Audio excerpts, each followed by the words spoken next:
let's talk a little bit about your songwriting because again, your songwriting is so empowered by who you are, what you've been through, what other people are going through, the opposite of joy, all of those things, and being truthful in your art.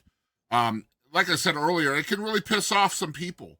Do you feel like when you're in that creative sense and you're creating the songs, are you ever thinking about, man, I hope this doesn't piss off too many people, or are you just letting the song rule the room like a normal song would do?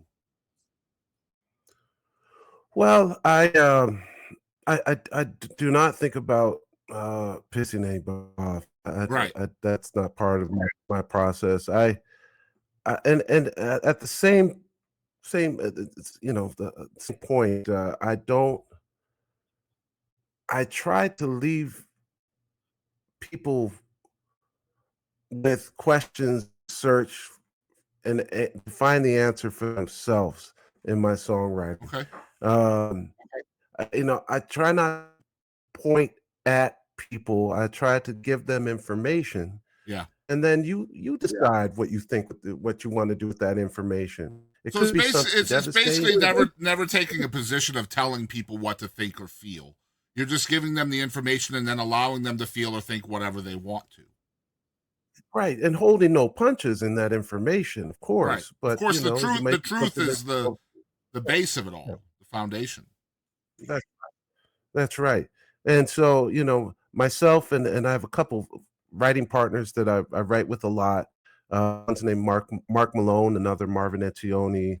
Uh, we all talk about it, let's back if we're gonna write about something like, say, my song Tulsa Town, the Tulsa Race Massacre, Yes. we're not gonna take that lightly. We're gonna do weeks and weeks and months of research. We're gonna we're gonna really know about the subject. We're going to break it down. We're gonna discuss it.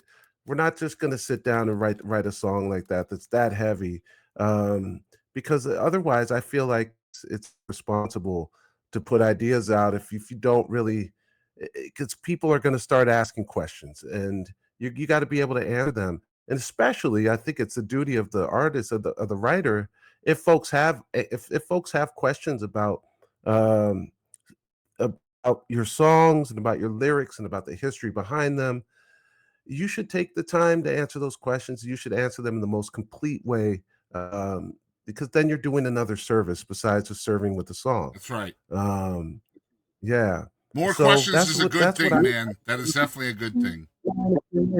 sure is. Yeah, so that's what we try to do. That's what I try to do, and it's really wild. I encourage folks to come talk to me at the merch stand, and I say, listen, I'm a big fan of civil discourse, and I'd love to discuss anything with you. And there's been some spirited discourse that's I can happened. imagine. Yeah. Uh, which I'm fine with, and there's also been some just straight up, guys that just or folks that just wanted to come up and disrespectful. Yeah. There's my girl. Yeah, that's my dog. All Uh, good, man. yeah, but and that's fine, I meet everybody with respect no matter what they meet me with, Mhm. and that's just how I live my life, and sometimes most of the time, that turns out just fine, It's hard you not to know? meet energy, though, isn't it, man? It's hard not to meet somebody else's energy. It sure is, and, I've had to I've had to really figure out how to be kind of, professionally, a Yeah. professional at disarming folks with Kindness. calmness and information, Yeah, Yeah. exactly, Yep. exactly. Man, Yeah, I'll tell you what, when yeah. you do disarm somebody with kindness, they don't know how to react, man. They truly don't. They sure don't. They sure Yeah. don't. Yeah, Yeah. and Yeah, it's you're really it's I don't want to say it's fun to watch, but by God, it is fun to watch. Just to watch somebody, coming at you with a hateful or divisive energy, and you just meet it with kindness, man. They don't know how to handle it. They just don't. Right, Um, right.